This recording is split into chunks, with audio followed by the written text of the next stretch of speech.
Angibingelele osukwini egameni lika Jesu. Siyambonga uNkulunkulu ukuthi usigcinile wasipha lolu suku nathi saba ingxenye yalo. The biggest mission, the biggest reason for God ukuthi asivuse ukuthi mina nawe sihambe silicinga icebo lakhe bafethu.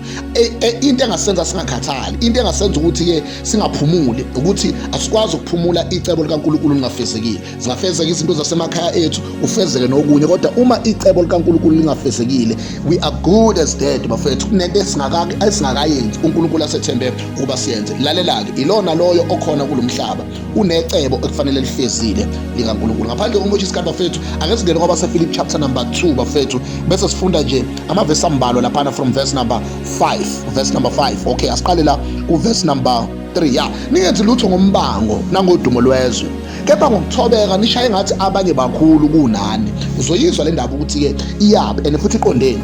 Yilona lowo angabheki kokwakhe, kepha yilowo abheke nokwabanye. Bafethu niyayizwa le ndaba. Bese ke mawubekini lowo mqondo, ngamanye amazwi, this attitude, lezi zinto ekhulunywe ngazo la ngenhla, is because we are copying the attitude of Jesus. We are modeling the attitude of Jesus.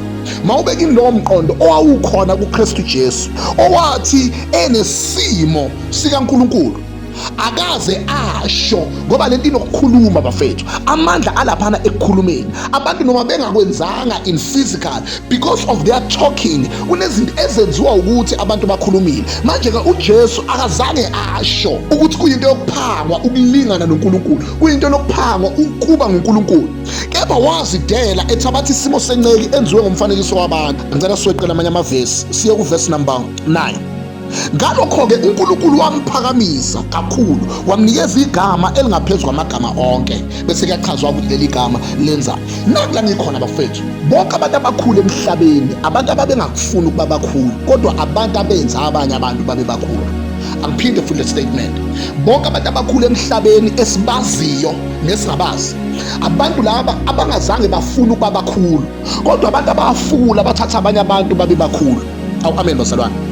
Wonke umuntu omkhulu emhlabeni, iyodwa into ekufanele ayenze uma ufuna ukuba mkhulu emhlabeni, lithi izwi kaNkulunkulu, yiba isisebenzi, yiba inceku, so that you will uplift others. For the sake ukuze ufinyelele la ufuna ukuthi ufike khona, awukwazi ukuzifikela wena, kodwa kunabantu ekufanele ubaphakamise. Nikhona bazalwane, uNkulunkulu bazalwane uyazi ukuthi ke abantu uma beke baba ama-positions, abantu uma beke baba kuma-authorities, abantu uma beke baba bakhulu baze babe bakhulu naphezu kwabantu, bese bexabana noNkulunkulu. Lalelani, akumiwa phezu kwamakhanda abantu. Noma ngabe usumkhulu kangakanani, noma ngabe uyiboss emsebenzini, noma ngabe upresident, noma ngabe umfundisi, it doesn't matter the position, kodwa fanele wazi ukuthi akumiwa phezu kwamakhanda abantu. Uzokunikeza isizathu. Uma uloku uma phezu kwekhanda lomuntu, iy'ntamo zabantu umuntu uyakhathala. Awulikhona bazalwane, abantu kungenwa ngaphansi kwabo ukuba bafukulwe ukuze uphakame.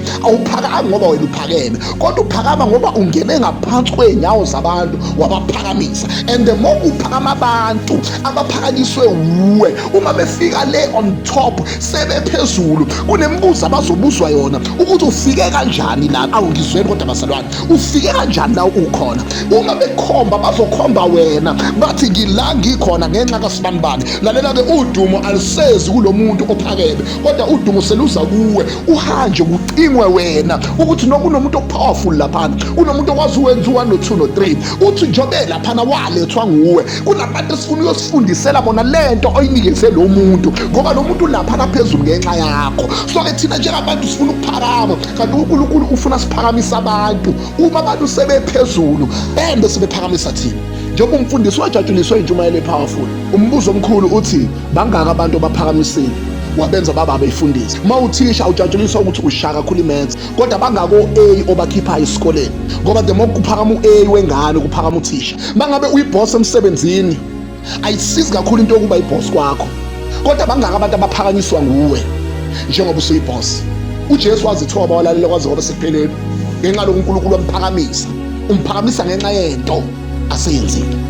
uNkulunkulu bafethu akasifundisa i-humbleness, because in humbleness there is greatness. And uJesu bafethu njengoba nje eduma umhlaba wonke kangaka ingenxa yokuthi wazithoba elalela kwase kwaba sekufeni. Bafethu laphana kwi-humbleness uNkulunkulu efuna ukukuphakamisa, efuna ukukunyusa ekusephezulu. Kunabantu ekufanele ubathobele, kunabantu ekufanele bafulwe uwe, kunabantu ekufanele babekwe wena phambili, wena uzibeke ngemuva. The more laba bantu bephambili baphakamisa wena, uNkulunkulu usebenzisa labantu okuyibona wena obaphakamisile ukuze kuphakame elakho igama.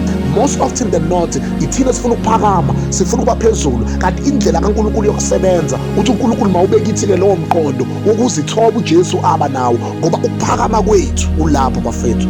There is greatness in humbleness. uNkulunkulu makanibusise. Amen.